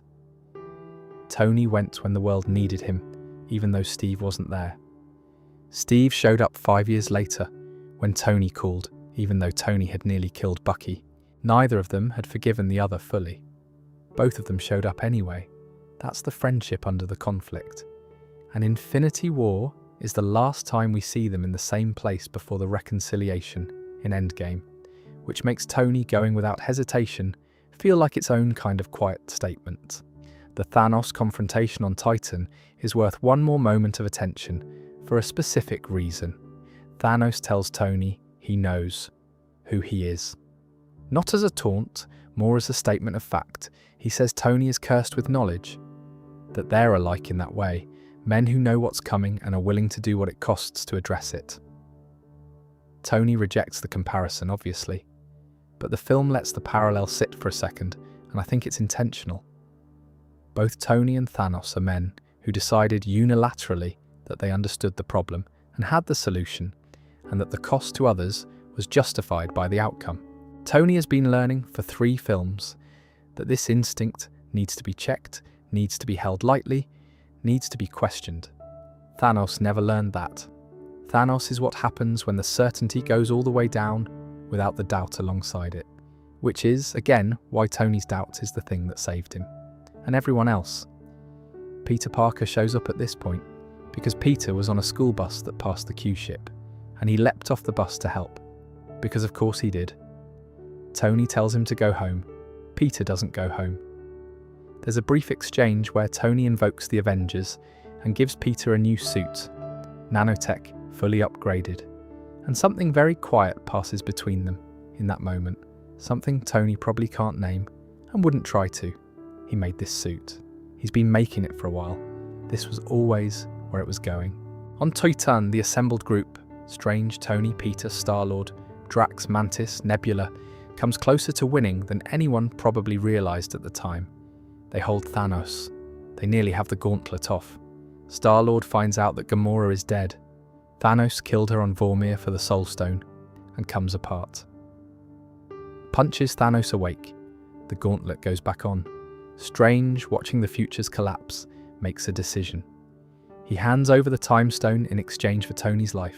Tony, bleeding and barely standing, watches the most powerful magical artifact on Earth given away because he specifically is worth keeping alive. Strange says there was no other way before he dissolves, and Tony doesn't know yet what that means. He doesn't know yet that he's the pivot, that everything runs through him. Thanos snaps his fingers and wins. Half the universe turns to dust, including Peter, who finds Tony in the rubble and tells him he doesn't feel so good and apologizes for it, and Tony holds on and can't stop it, and that's the scene. Peter was 15 when Tony met him. He was 17 when he died in Tony's arms on a dead planet. Tony sits in the silence after and doesn't move for a while. There's a conversation on Titan, before everything goes wrong, between Tony and Doctor Strange that I keep coming back to. Strange has already seen how this ends. He is actively shepherding the timeline toward the one version where it doesn't end in permanent catastrophe. Tony doesn't know he's the pivot. Tony just knows he's alive when Peter isn't, and the planet is silent. He gets found eventually. Captain Marvel brings him home. He arrives on Earth alive and devastated, thinner and quieter than anyone has seen him. He gets into an argument with Steve in the Avengers compound, exhausted, grief-ridden, everything raw, and says the thing he's been carrying, "I told you, I told all of you," which is both true and not quite the point, and he knows it's not quite the point, but he says it anyway because he has to say something. He also tells Steve, "I lost the kid." Not we lost or everyone lost or any of the collective framings available to him. I lost the kid. As if Peter dying is a personal failure. As if Tony had a responsibility he couldn't meet. He did have that responsibility. He couldn't meet it. He's going to carry that for the next 5 years. Then he goes to the lake house. The 5-year jump in Endgame is one of the more unusual structural decisions in a film full of them. The Avengers fail, and then the film skips past the grief almost entirely. We arrive 5 years later into a world that has adapted, imperfectly and painfully, to being half its previous size. It's worth pausing on what that world actually looks like, briefly, because Tony's choice to retreat into it is shaped by what it is. The world of Endgame's opening, its empty highways, its overgrown parks, its support groups for people processing loss, is not a world in crisis anymore. It's a world that has finished the acute phase of trauma and settled into something more chronic. People have moved on, or are moving on, or are pretending to move on. Half of all life is gone, but the remaining half is, most of the time, getting up in the morning and making breakfast and trying to live in what's left. Tony has done that, more successfully than most it seems. The lake house is real, the life is real, the contentment is real. It's not denial. Tony knows exactly what happened and what was lost, but he's made a pragmatic peace with the fact that it cannot be undone, and built something worth having in the space that remains. Tony has retreated, fully and intentionally. He's not answering calls. He is fishing with his daughter and making pepper coffee and occasionally reading to Morgan at night. And by some metrics, it's the best version of his life. When Scott Lang shows up with the quantum realm time travel theory, Tony's first reaction is no. This is important. His instinct, for the first time in the entire run of these films, is to protect what he has rather than reach for what he could do. He's been the person who always goes further, always takes on more, always treats the worst case scenario as something to be solved rather than feared. And here he is saying no. Pepper says, "I think you should leave it." And Tony says okay. He says okay, and they have dinner, and he puts Morgan to bed. And then he sits in the workshop. The scene where Tony solves the quantum time travel problem is shot quietly. There's no dramatic music surge. He's just at his workbench, running calculations, and then he stops and looks at the answer. And there's something in his face that isn't triumph. It's more complicated than that. It's someone seeing a door they were trying not to open and realizing the door has been open the whole time. He holds the solution for a moment, probably thinks about Morgan, probably thinks about Peter, probably does the maths. The version of the maths that has nothing to do with quantum mechanics. The one about what kind of man he wants to be. He calls Steve in the morning. The condition he attaches is one promise. Bring him back, meaning everyone, and leave the present intact. Tony has a present he loves. He is willing to go back for what was lost, but not at the cost of what he has. He's negotiating in a way Tony Stark has never really negotiated before. Not from desperation or certainty, but from something that might be wisdom. Steve gives him the promise without hesitation. And here's the thing about that exchange that says something important about where both of them have landed after Civil War. In Siberia, they nearly destroyed each other. Tony tried to kill Bucky. Steve disabled Tony's suit and walked away. The friendship was, for most practical purposes, gone. And yet, when Tony calls, Steve comes. When Tony names his condition, Steve agrees to it immediately and completely. No hesitation, no negotiation, no resentment surfacing. Just, yes, I promise. I think Steve made peace with what happened in Siberia in a way that Tony probably hasn't. Not fully. Steve has a particular quality, call it faith, call it stubbornness, that allows him to hold on to what a person is underneath what they've done. He saw who Tony was in that bunker, and he also knows who Tony is outside it. The promise is easy to give because Steve already knows Tony will do the right thing. Tony probably knows that Steve knows that. And maybe that's part of why he calls. Not just because he solved the problem, but because Steve is the person he wants to tell. The lake house receding in the rear view as they drive to the compound is, quietly, the end of Tony's private life. He doesn't know it yet, but the door has opened and he's walking through it. The time heist is meant to be surgical. It is not surgical. The 2012 New York mission goes sideways almost immediately. They're trying to retrieve the Space Stone, the Tesseract, and the Mind Stone simultaneously. The Mind Stone part works. The Tesseract part results in Loki escaping into the time stream with it. which is a fairly significant complication, and also ends up setting off an entirely different chain of events in an entirely different timeline. But that's not Endgame's problem to sort out. There's something enjoyable about the 2012 New York sequence, setting aside the complications, Tony and Steve operating in the past, watching their younger selves fumble through what was, from inside that moment, an absolute crisis. They're watching something they lived through from the outside, and it reads differently from the outside. Less chaotic, more comprehensible. The shapes of people's choices are clearer from a decade later than they were in the moment. There's also something a bit sad about it that the film doesn't dwell on, but that's worth acknowledging. Tony in 2012 is fully armoured, literally and figuratively, in a way that Tony in 2023 isn't anymore. The 2012 version has the performance locked in, the invulnerability cranked up to maximum, the swagger deployed at full strength. And Tony, watching from the outside, knows what it took to become the 2023 version. All the losses and the fractures and the learning. The swagger was protection. The 2023 Tony is less protected and more himself. That trade cost a lot. It was worth it. Tony, specifically, watches his 2012 self and seems to feel something complicated about it. That version of him, brilliant, performatively invulnerable, not yet broken by PTSD or Ultron or Siberia or Titan, is recognisable and also very distant. He's come a long way from there, most of it painful, none of it wasted. Tony and Steve have to improvise. There's another Tesseract at S.H.I.E.L.D.'s facility in New Jersey in 1970, Camp Lehigh. They go back further. Steve walks through the building and glimpses Peggy Carter through a window, alive in her 40s, utterly unaware that the man she loved has just passed through the corridor outside. He watches her for a moment. He doesn't stop walking. He keeps it together. Barely, probably, but he does. Tony finds Howard Stark in a corridor.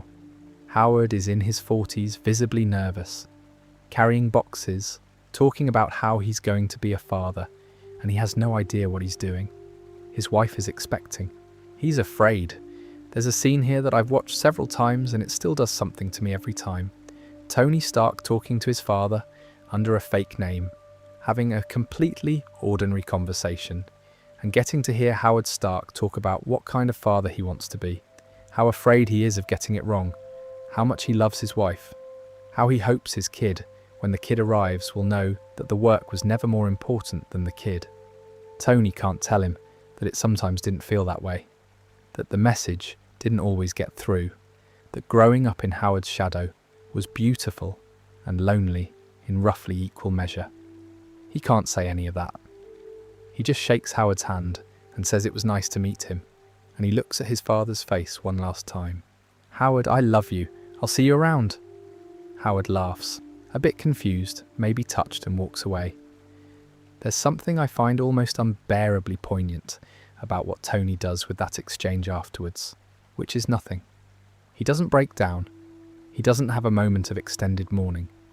He gets the Tesseract and the Pym particles and goes back to 2023, carrying something in addition to the objects. Something that perhaps closes a door he'd been unable to close for most of his adult life. He doesn't make a speech about it. He doesn't have to. Back in 2023, the gauntlet is built. The stones are in place.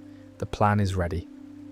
Bruce, who has merged with Hulk over the 5 years, volunteers for the snap because the gamma radiation might not kill him the way it would kill anyone else. He snaps. Everyone comes back. The 1970 scene functions as a kind of emotional permission slip for what Tony is about to do. He's been carrying Howard his whole life. The grief over Howard's death was never clean because the relationship was never clean. You can't properly mourn someone you also resented. Tony says "I love you" in a corridor in New Jersey and then walks away. He carries it into the final battle. And then Thanos arrives, the 2014 version of Thanos, from an alternate timeline, who has learned what the Avengers were going to do, and has come to do it first, to this version of Earth, with his entire army. The portals open, everyone comes through, every face that was lost in the snap, back and alive and ready. And Tony standing in the battlefield, watching it happen, which is the moment that perhaps confirms what Strange was trying to tell him on Titan. The final battle in Endgame is overwhelming by design. It's meant to feel like everything, because it is everything. 5 years of grief and absence and half a universe missing, and then suddenly all of it returned and present and fighting in a field while a massive warship fires on them from above. Tony fights in the Mark L, which at this point is a suit that feels like a natural extension of him, rather than a piece of equipment he's operating. They almost lose the gauntlet. Thanos gets it back. He stands in front of the assembled heroes with all 6 stones in place and says, "I am inevitable," and snaps his fingers. Nothing happens. The gauntlet is empty. The stones are gone. Thanos turns around and Tony Stark is standing there with all 6 Infinity Stones embedded in the knuckle plates of his right hand. The nanotech interface has transferred them. The arc reactor is powering the connection. The human body is not built to channel this. Tony knows this. He probably knew it the moment he worked out how to pull the transfer off. In the middle of the battle. In real time, under fire, which is the kind of engineering problem Tony solves, and nobody else on Earth does. He knew what it was going to cost. He chose it anyway. He looks at Thanos. He says, "And I am Iron Man." He snaps his fingers. Thanos and his army disintegrate. Tony collapses. The burns run up his arm and across his face. The suit is cracked and smoking. Pepper reaches him first, and then Steve, and then Peter. Peter, who he watched die on Titan, who is now real and present and 17 years old again, kneeling beside him, unable to do anything. Pepper kneels close enough to speak quietly. She tells him they're going to be okay. She says, "You can rest now." He doesn't say anything back. He doesn't have anything left for words. He looks at her, and the light in the suit's eyepieces dims. And Tony Stark, who began his story in a cave in Afghanistan with shrapnel in his chest and a borrowed electromagnet keeping him alive, ends it here, having chosen to spend the last viable moment of his life saving everyone. The funeral is at the lake house.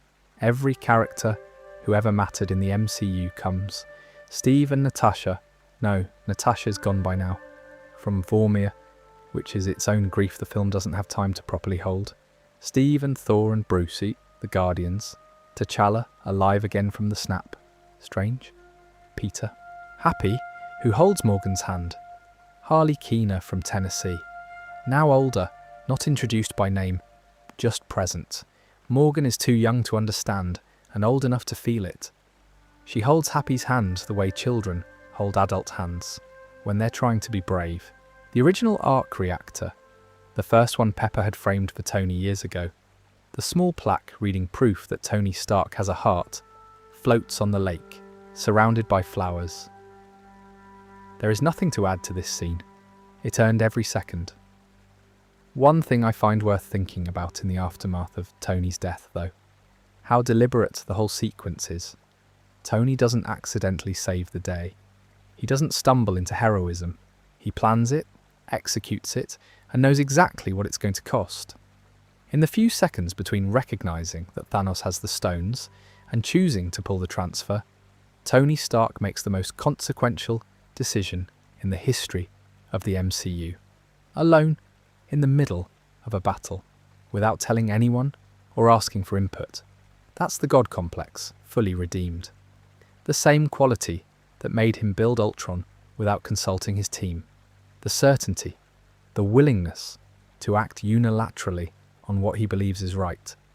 Here deployed for the right reason and the right outcome, at cost to no one but himself. He's been working toward that version of it since the cave, not consciously, but the shape of it has been there since Yinsen told him not to waste his life. All the suffering and the mistakes and the guilt and the rebuilding were pointing here, to a moment when Tony Stark's specific combination of genius, recklessness, and love would be exactly what was needed. There's a message he leaves for Morgan, pre-recorded, meant for her to find after he's gone. He calls her my little girl. He He says he's fine. He says he loves her 3,000, which is their thing, which Morgan says to him earlier in the film when they're trying to work out how much she loves him, and she lands on 3,000 as the biggest number she can think of. It's the kind of detail that destroys you if you let it. There's something else about the final sequence worth noting quietly. The assembled heroes in that battlefield include people Tony has never met, people who exist because of decisions Tony made years ago that set things in motion he couldn't predict, people from corners of the universe that Tony didn't know existed when he was building missiles in Malibu. T'Challa is there because of Wakanda's choice to engage with the world. The Guardians are there because of a chain of events that traces back in part to the Tesseract and the Power Stone and the Avengers' early interventions. Strange's students are there because the Avengers' success against Loki established the precedent for superhuman defenders. Tony's story, in other words, is not just his own. It's the root system for a very large tree, and you only understand how large the tree is when you see everyone who shows up at the end to stand in a field and fight for the same thing. And then Tony transfers the stones and snaps his fingers, and they're all still standing, and he's not. And that's the cost. One life for all of those lives, and all the lives they'll live after. The maths is not subtle. Tony was good at maths. He rested, and the world kept going. Here is a pattern worth looking at. It doesn't indict Tony exactly, or rather, it complicates the story in a way that I think the films are aware of, but don't always have time to fully examine. Because there's a recurring motif in Tony Stark's story, a shape that keeps repeating across the whole run of the MCU, and it's this. Tony builds something, and then someone weaponizes it. Start at the beginning. The 10 rings that captured Tony in Afghanistan were using Stark weapons. His weapons. His designs, purchased from Stark Industries, or smuggled from conflict zones where Stark Industries had sold them. The attack that nearly killed him was enabled by his own life's work. He didn't know. He hadn't thought it through. He'd built the things and sold them and considered the transaction complete without following what happened next. Ironmonger. Obadiah Stane built the Ironmonger suit using technology directly extracted from Tony's own arc reactor, literally pulled from his chest while Tony lay paralysed on the floor. The very thing that kept him alive became the chassis for the thing trying to kill him. Ivan Vanko built his whip weapons from knowledge that was partly Howard Stark's, partly his father Anton's, partly extrapolated from what Tony had published publicly about arc reactor technology. Vanko was capable of bridging the gap. The public knowledge was enough to start from. Aldrich Killian's Extremis program was funded and developed in the shadow of Tony's own absence. Specifically, the absence created when Tony left a young scientist standing on a rooftop in 1999 because Tony was bored and drunk and not paying attention. The villain of the third film is, in some meaningful sense, a person Tony made by treating him as insignificant. Ultron. I don't need to elaborate on Ultron. Tony built the God-complex problem, a physical form, and it nearly destroyed a city. And then, after Tony is gone, the Edith glasses, a global satellite weapon system that Tony bequeathed to Peter Parker, which Mysterio immediately identifies as the thing he can use to manipulate a grieving kid into handing it over. Quentin Beck was a Stark Industries employee who felt his work had been dismissed and stolen, another person in the long list of people Tony failed to take seriously in time.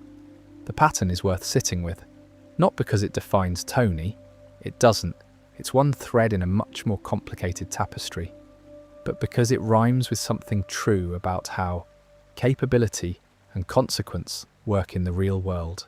When you build at scale, when your work touches thousands of lives, when your name and your technology become infrastructure for how the world operates, you can't trace all the downstream effects. Nobody can. The best you can do is keep trying to get it right and keep accepting responsibility when it goes wrong. Tony is, across the films, increasingly good at the second part. There's a version of the pattern recognition exercise you could do with Tony's antagonist specifically, Not the world-ending threats, but the personal ones, the ones who come from within his history. And what you'd notice is that almost every one of them shares a specific origin point, a moment when Tony failed to pay attention. Stain was in plain sight for years. Killian was on a rooftop waiting for 20 minutes. Quentin Beck was working in the building things Tony's name was on. The common thread isn't malice on Tony's part, it's distraction. The specific inattention of a man who's always solving the next problem before the current one is resolved. He gets better at this, slowly. The Tony who recruits Peter Parker and builds him a proper suit is paying attention in a way the Tony of the New Year's Eve party wasn't. The Tony who rehabilitates Rhodey and funds his recovery is paying attention in a way that the Tony of the birthday party wasn't. He learns to stay in the room with people, literally and figuratively, in ways he couldn't manage for the first decade of the story. It costs him a lot to learn it, but the learning sticks, not as punishment, but as acknowledgement, as the first step towards something better. I want to be careful here because I don't think the point is that Tony's a bad person, or even that he's reckless in a simple way. He's not. He has genuine moral intelligence. He cares. He sacrifices enormously for other people, repeatedly, including the final sacrifice that costs him everything. And he accepts responsibility. That's the difference between Tony and most of his antagonists. Killian never acknowledged what his work cost others. Stain never acknowledged it. Ultron, in its own way, never acknowledged it. Always externalizing the problem, always making it everyone else's fault. Tony increasingly owns what he's done. Not perfectly, not without deflection sometimes, but he gets there. He says, "I am Iron Man," and means, "I built this, all of it, the good and the harm together. I own it. Watch me try to earn it." But he is also a man who builds things fast at scale with enormous capability and cannot always anticipate every vector by which those things will be turned to harm. The speed is inseparable from the genius. The control is always incomplete because the scope is always larger than any one person can track. That's the specific tragedy of it. The word doomed in the title of this video isn't just a dramatic flourish, it's the shape of the story. Tony Stark was always going to build something that would eventually require him to sacrifice himself to stop it. Not because he was careless, but because he was exactly as capable as he was, building at exactly the scale he built at, in a world too complicated and too dangerous for any single person to fully manage. The gap between what he could create and what he could control, that gap is where the story lives. Morgan Stark inherits his name, and presumably something of his mind. She's 5 when he dies. She remembers him making her peanut butter sandwiches and reading to her at night and calling her Little Miss. She probably doesn't remember the arc reactor glowing through his shirt in the dark. She'll find out eventually what it was for. There's also Peter Parker, who inherits the Edith glasses and the Stark name's shadow, and who spends the entirety of Far From Home trying to figure out what it means to carry Tony's legacy without being defined by it. Which again is the same problem Tony had with Howard. The cycle continues, softer this time. Peter has the advantage of knowing how it went for Tony. He has the example. He can make different choices, take different roads, build something that isn't weaponized by the first person to see an opportunity in it. Whether he manages that is a story still being told. And Happy Hogan, who has been there since the beginning, literally since the first film, Tony's driver and sometime bodyguard, and person who clearly never got enough credit for keeping Tony alive through the early years, who is now sitting at the lake house, holding Morgan's hand, telling her dad liked cheeseburgers. Happy doesn't know what to do with grief that big. Nobody does. He does what he can. The Edith situation, bequeathing a global weapons network to a grieving teenager, is quintessentially Tony. Even his last gift is a thing that can be turned into a weapon, because Tony doesn't know how to give a gift that isn't also a capability. The capability is the love language. Mysterio exploits this almost immediately. Peter eventually reclaims it. The pattern continues, smaller now, further downstream. What Tony leaves behind, more than the suits and the satellites and the nanotech, is an example of what it looks like to actually change. Messily, expensively, with setbacks and regressions and moments of catastrophic failure, but genuinely. He came out of that cave a different person and then spent the following years becoming fully that person. That's the legacy worth inheriting. The suits can rust, the example doesn't. But I think it ends well. I think it has to end well, not because the MCU mandates optimism, but because Tony Stark, for all his flaws, spent the last decade of his story trying to deserve the chance Yinsen died to give him. He managed it. Barely expensively, at enormous cost to everyone including himself. But he managed it. So that's Tony Stark, from a New York City mansion and a dead father's shadow, to a cave in Afghanistan, to a workshop at 3 a.m, with 42 suits and a cup of cold coffee and all that anxiety he couldn't put down.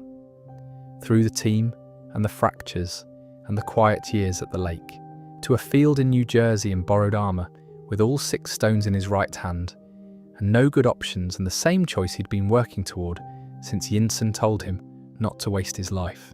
He didn't waste it, that's the thing. For all the mistakes and the God complex and the times the thing he built became the thing trying to kill him, he didn't waste it. He was present for the people he loved, eventually, when it counted. He protected the universe, eventually, when it counted. He got to be a father. He got to hear his own father in a corridor in 1970, trying to be a better man. He rested. I've been thinking, while making this video, about what it is about Tony Stark that lodges in the imagination so durably. There are more purely virtuous heroes in the MCU, characters who are braver in simpler ways, more reliably good, less prone to catastrophic errors.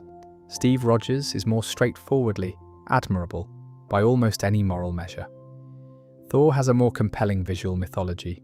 Strange has more interesting powers. And yet Tony is the one people can't stop writing about, analysing, grieving. I think it's because he's the most recognisably human. Not human in a watered-down way.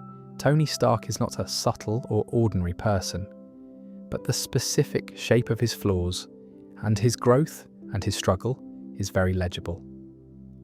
The overworker's avoidance, the performance of confidence over actual terror, the inability to ask for help until it's almost too late, the way love keeps arriving and he keeps almost pushing it away, and then, at the last possible moment, choosing it.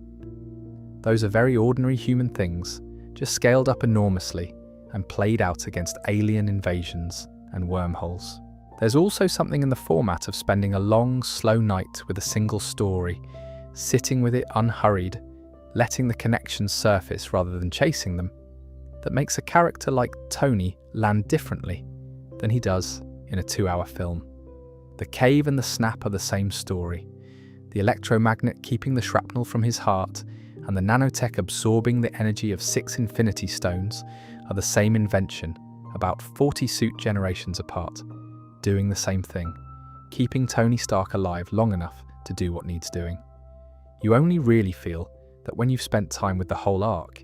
There's a version of the MCU where Tony's story ends differently, where he survives Endgame, where the cost is lower, or he wakes up in a hospital somewhere with Pepper beside him and Morgan waiting outside, and the worst is over. I understand why people want that version.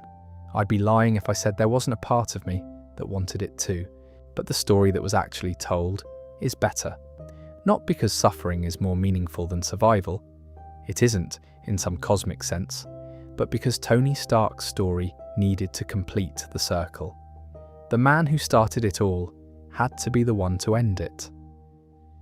The weapons manufacturer who became Iron Man had to, one last time, build the thing that would hurt him and deploy it and trust that it was worth the cost. That's the shape of it. That's the story. He got there. He made everything. He put it all on the line at the end, in the ruins of a battlefield, in a cracked and smoking armour, and he said, "I am Iron Man," one last time. And he was, fully and finally, without reservation. The man from the